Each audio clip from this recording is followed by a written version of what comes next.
Everybody, welcome back to the channel. I told you in a previous video, hunting video, that I was going to do another hunting video. Well, I'm getting ready to go back up to the lease to fill up the feeder again. And there's a few things that I take with me that I want to show you, just in case, because when you're out in the middle of nowhere, you have nothing to do any repairs.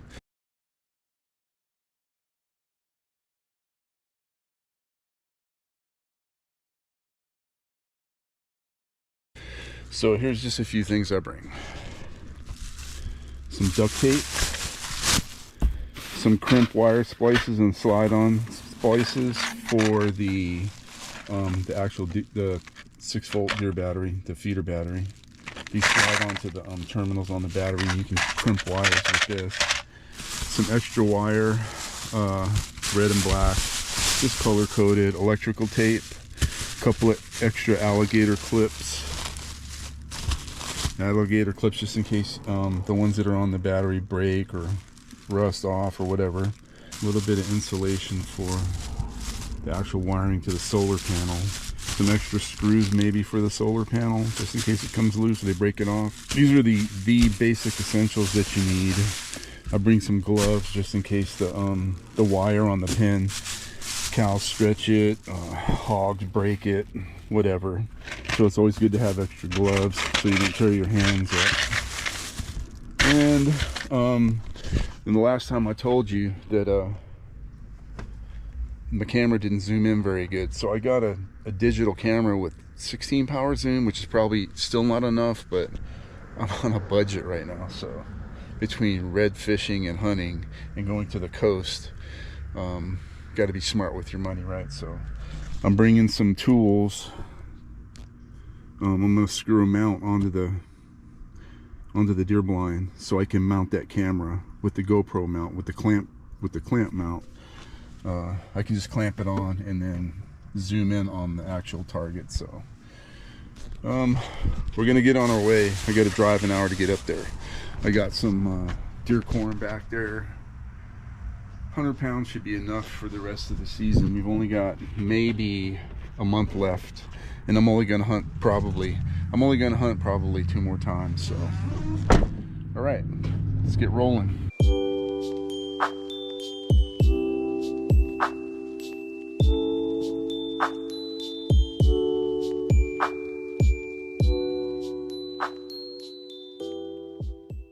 So the feeder pin looks really good. Doesn't look like anything tore up the fence or the feeder. Feeder doesn't look like it got messed up. So I got one of those deer winches for the back of the truck. Makes it a lot simpler to get the deer in the back of the truck. That last buck I shot was pretty big. I don't think I could have got him in the back of the truck by myself, but with the winch, it was no problem. Even when I shot those 2 does, I got them back in here no problem.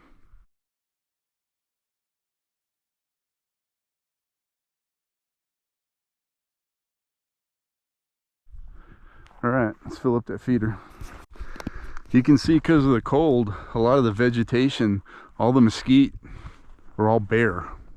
All the mesquite are bare, all the leaves have fallen off already. So you can see the deer coming from a long way. They don't sneak up on you because they got cover. They got cover in the big tree lines back there and this tree line here. But once they come out into the open field, not a problem. You can see them from a long ways off. So, all right.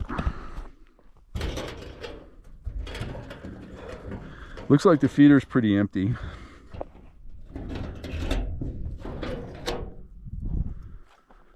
Looks pretty empty. Oh, yep. Pretty empty. So check that out. You can see, pretty empty.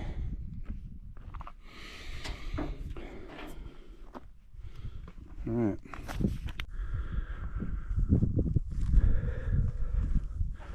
There's some poop, but not a whole lot of tracks. You should be able to see fresh tracks because it rained last night.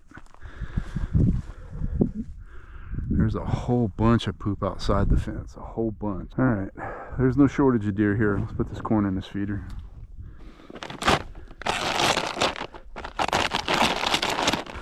So it's really important that you use clean corn. Use clean corn.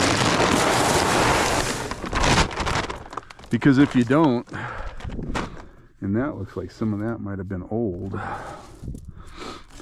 in that bag. I got it from Buc-ee's, so Buc-ee's corn is usually pretty good, but it's important that you use clean corn so there's no stems or cobs in there, because it'll plug the funnel up. Once it plugs the funnel up, the motor can spin. The motor can spin for days, but it's not going to put anything out because either the cob or the stems are plugging it up. So, very important. Spend the extra money and put clean corn in your feeder.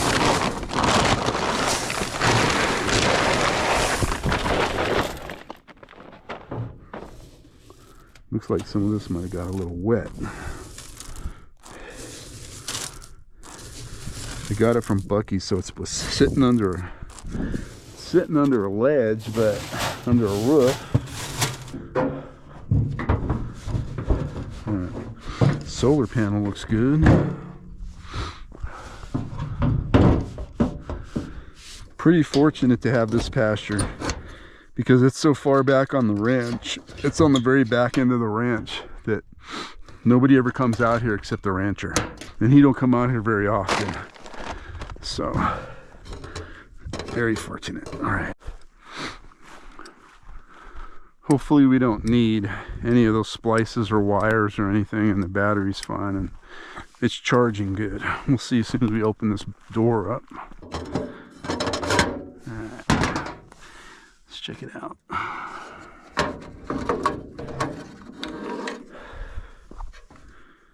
And it says we got a jam.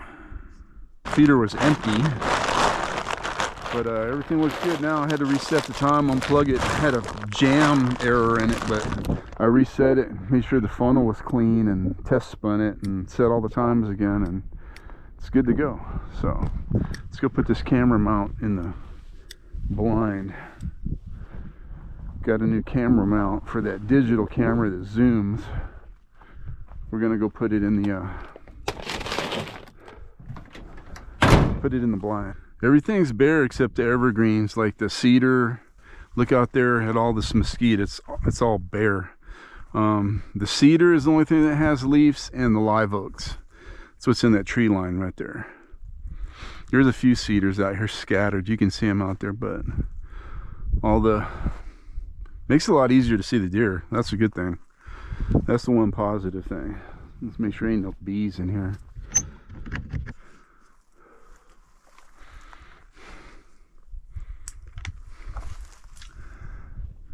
Looks like there's none. All right, so my intent is to put this GoPro mount inside here, and the camera will be inside, and then once I open the window to shoot out there that way, out in the field, wherever, I can open the window and the camera won't be out in the cold, getting rainy and wet, cold, killing the battery, and then I can just zoom in on whatever I'm going to shoot at, adjust the video camera, and then go ahead and shoot. It just has to be out of the way from when I'm firing, so it's going to have to be over here. Camera's not small. It's not a small camera. So this is it. Not a small camera. So I think if I screw this in here, or here, nope, it's going to have to be here.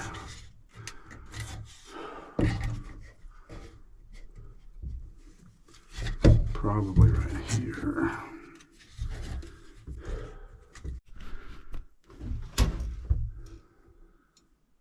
That seems to be pretty good right there. That's as far as it'll zoom, 16 power, so. But it's getting it. And then when I actually shoot the video, I could probably crop it a little bit more, so. That looks like it's going to work right there.